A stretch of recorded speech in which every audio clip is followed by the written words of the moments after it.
I received a shocking revelation at my workplace. My daughter, left in the car, had passed away. The news came abruptly from a police officer, leaving me in a state of distress. Frantically, I hurried to contact my mother, who was supposed to be watching over my child. Thankfully, she assured me that everything was fine. My daughter was currently enjoying a snack. Relief washed over me momentarily, but it was short-lived. The penetrating gaze of the police officer raised suspicions, making me realize a hidden truth. I am Kinayan Mullen, 38 years old, residing with my husband and child. My husband, 4 years my senior, works as a sales manager at a house manufacturing company. His demanding job often keeps him occupied on both weekdays and holidays, making him less involved in childcare and household duties. Requesting his help in picking up our child on his days off often resulted in frustration. Recalling a past incident when I worked at a drugstore on a Sunday, I asked him, who was on a day off, to care for our child. His response was dismissive, stating that he needed to relax on his day off, unlike me, a mere part-timer. Despite my concerns about his nonchalant attitude and whether he was properly caring for our child, Lucien, who is adept at playing independently, didn't require much attention. However, that day at work was difficult as I couldn't shake off the worry about my husband's caregiving capabilities. Subsequently, I entrusted my child to my nearby living mother. Fearing confrontation and reluctant to make situations awkward, I struggled to voice my concerns. He's exhausted. I need to understand that. I reasoned with myself, grappling with the challenges of parenting and managing household responsibilities on a part-time basis.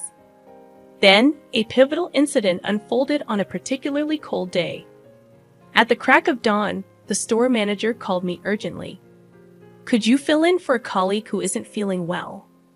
Staff members often covered for each other's shifts. I'll be a bit late. I have to drop off my son at my mom's, but it's fine, I assured and ended the call. Upon contacting my mother, she readily agreed, prompting me to hastily prepare. Unexpectedly, my usually reserved husband, Jeffrey, offered unusually supportive words. Should I take him to your mother-in-law's? I was taken aback by his uncharacteristic concern. Really? Are you sure? What about your job? His unexpected support astonished me, and he assured, it's all right. I'll make it on time. Observing him happily picking up our son, I expressed my gratitude. Thanks, but he needs a car seat. Why don't I use your car today? I'll even drop you off at the train station. You're not comfortable driving my car, right? His large car intimidated me, but he reassured, it's genuinely helpful. Following a safe day at work, I received sincere thanks from the store manager, and even regular customers expressed their gratitude. The warmth of appreciation made me happy. However, just before concluding my shift around 4:00 p.m., an unexpected intercom announcement summoned me to the backyard. 2 men awaited, and the store manager discreetly informed me, it's the police, introducing me with a puzzled expression. This is Cam Mullen, police. Yes, I am Mullen. Despite my confusion, I struggled to piece together the situation, but nothing seemed to justify a policeman in casual attire approaching me. The officer scrutinized me from head to toe, urging me to remain calm as he delivered the devastating news. Please calm down and listen. Your daughter has passed away. Daughter? Whose daughter? My confusion deepened as they proceeded to explain the grim circumstances. A 1-year-old girl had tragically succumbed to the cold in my car, parked behind the station. The police, treating me as a suspect, detailed how the adjacent car's driver had discovered the distressing scene, prompting an ambulance call that proved too late. Only then did I realize I was under suspicion for creating the tragic situation. Wait a second. I don't understand what you're saying. I have a son, and my mother is with him today. Yes, I'll cooperate at the police station. Despite my protests and attempts to clarify, the police officer lightly patted me down, refusing to let me speak further. It became apparent that they assumed I had left my child unattended in the car while I was at work. Treated like a criminal, it was only after being placed in a police car that I was granted permission to contact my mother. This is absurd. I'm with him, of course. My mother, unaware of the situation, seemed shocked by my call. Despite the relief flooding over me upon hearing the voices of my mother and son, knowing my child was safe, the stark reality of the girl's tragic death in my car lingered. Upon reaching the police station, a detective with an intense gaze relentlessly questioned me, describing how my husband had taken our child to my mother's place that morning seemed to temporarily dispel suspicions. However, my attempts to contact my husband during the police inquiry remained unanswered. They asked, "Can you confirm if you know the missing girl?" This moment proved more challenging than the initial suspicion. Gazing at the girl, appearing peacefully asleep, I cried, overwhelmed with guilt. Unfortunately, I only had a vague impression of having seen her somewhere.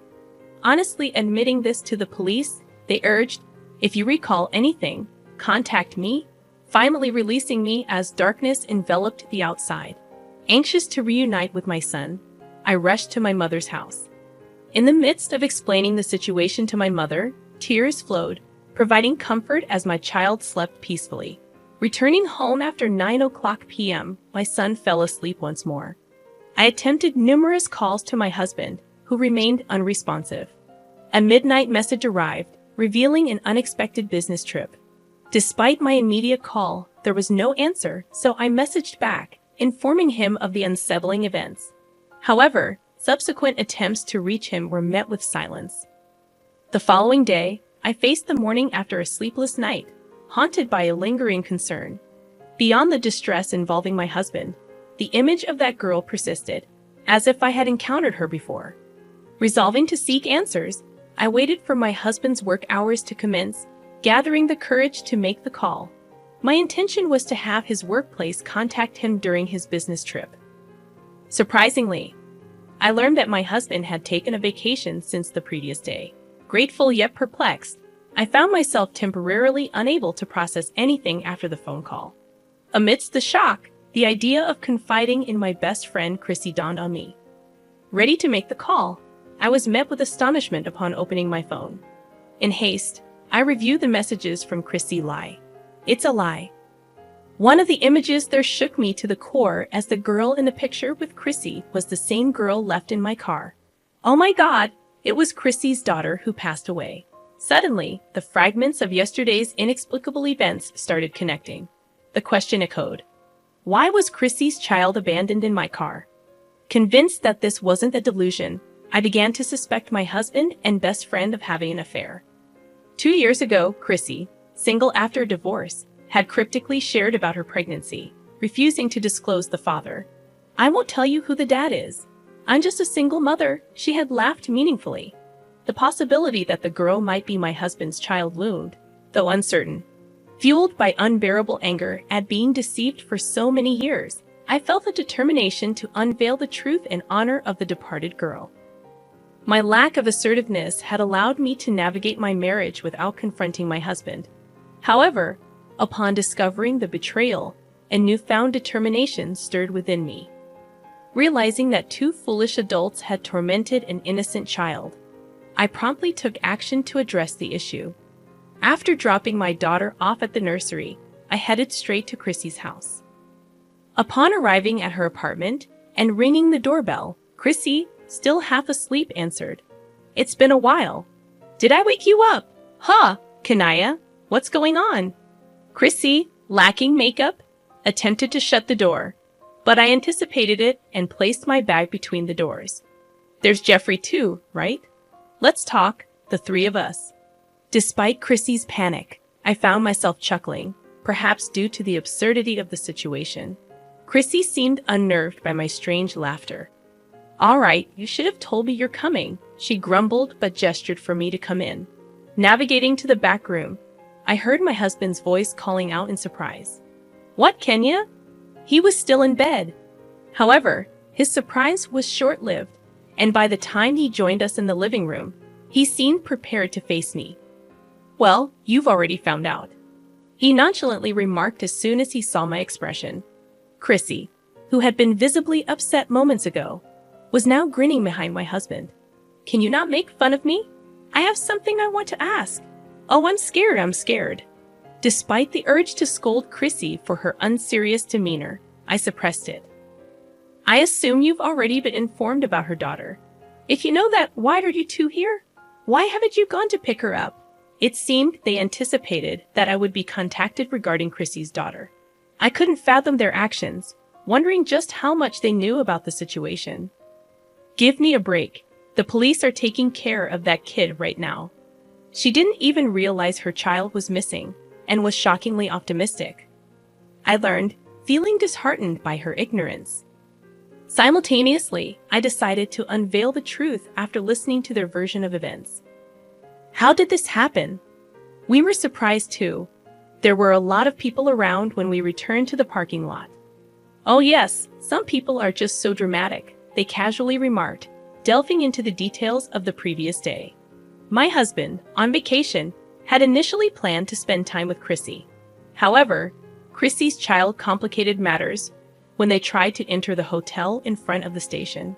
That's why he parked my car in a lot and went to the hotel with her child still inside. As I learned of this impulsive decision, my jaw couldn't help but drop. When I exited the hotel and returned to the parking lot, the police were surrounding my car. He even saw the ambulance and thought it was a bad situation, so he ran away. In a typical scenario, one would be concerned about the child's safety, but they interpreted the situation in their favor. I'm dismayed to hear that she's relieved to be free from taking care of her child, under the protection of the police. How long has your relationship been going on? I confronted them directly, urging them to share their side of the story. You're insensitive, Kaya. Right after I got divorced, it's been 4 years. I gave her some advice during her divorce, and things happened. It's a common pattern, I guess. Back then, I had suspected my husband of having an affair. Pregnant and anxious, I chalked it up to overthinking. I was astounded that my best friend was involved. So you're the father of Chrissy's child. Unlike my son, my daughter is cute. My husband candidly admitted, almost as if he aimed to provoke me. He confessed to the spontaneous idea of using my car, considering that Chrissy lacked one, and using my car with a child car seat would make outings with all three of them more convenient. Then you should have divorced me and married Chrissy, I retorted, feeling like our time together had been wasted, placing the blame squarely on my husband. Yet again, he made an absurd claim. If you do that, my company will find out about the affair and the child. It will hinder my promotion. The idea of sacrificing our relationship for such reasons filled me with disgust towards my husband. Kenya, that's not all. Chrissy, standing beside him, condescendingly laughed. Jeffrey told me his wife is a submissive housekeeper who doesn't talk back, allowing him to do whatever he wants. I questioned. Okay, but were you okay with that?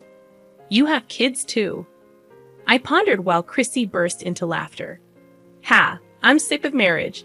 I just want financial support for my living expenses. Oh yes, unlike Kaya, Chrissy costs me a lot. She's high maintenance. Ha ha ha. My husband and Chrissy, speaking openly, seemingly treated me as if I were invisible. Faced with their selfishness, my patience neared its limit. Anyway, what's our plan now? You can't escape this. I subtly directed the conversation. Is it that much of a trouble, Chrissy? Go pick her up. Then we got caught, so I have to pick her up. But the police will be mad at me. Yeah, she's not old enough to come home alone. So far, they don't seem to care about her child even once. And when they speak, it's all about their own worries. Enough is enough. There's no room for sympathy. Finally, I decided to reveal the truth. Honestly, I'm dumbfounded. Both of you only think about yourselves. Oh, what do you want to say? My husband glared at me, but I remained unfazed. I'll tell you the truth. Your daughter passed away yesterday. She was left in the car in the middle of winter, I revealed, watching as their eyes widened, and they screamed. Poor thing. I can't imagine how cold it was. Oh, you're lying. Your shallow actions have cost the life of a young child. Chrissy pointed at me, shouting angrily. It's all your fault, Kaya. Chrissy, you can't be mad at me. Why don't you reflect on yourself a little? I retorted. Shut up. It's your fault that you married Jeffrey. I don't understand what Chrissy is saying. When she introduced him to me, I wondered if Chrissy was delirious because of the shock of losing her child. When I'm having a hard time with my divorce issues, You can't get married to show it off to me. It's not supposed to happen. It's your fault. What are you talking about? You got divorced because of your own infidelity. It's your fault. No, it wasn't supposed to be like this. Chrissy, who started crying, continued to blame herself, saying, I should have been happier. On the other hand, my husband attempted to make excuses in front of her, sobbing. Oh, it's none of my business. I was just going to have an affair from the beginning. It's too late. Chrissy's child doesn't really know I'm the father, does she, Kenya? We're not divorced yet, are we? Saying that, he approached me. I brushed his hand away and uttered in the lowest voice possible, Coward, don't show up in front of me again. Ignoring their ugly argument, I slipped away to the police. 2 days later, a call from the police informed them that the surveillance camera footage from the parking lot was the deciding factor, leading to their arrest. Both of them would now face justice properly. Their actions had set them on a long and arduous road filled with thorns. Meanwhile, I started to live a peaceful life with my mother and son. At the suggestion of the drugstore manager, I ended up working as a full-time employee. The unexpected restart of my life filled me with excitement.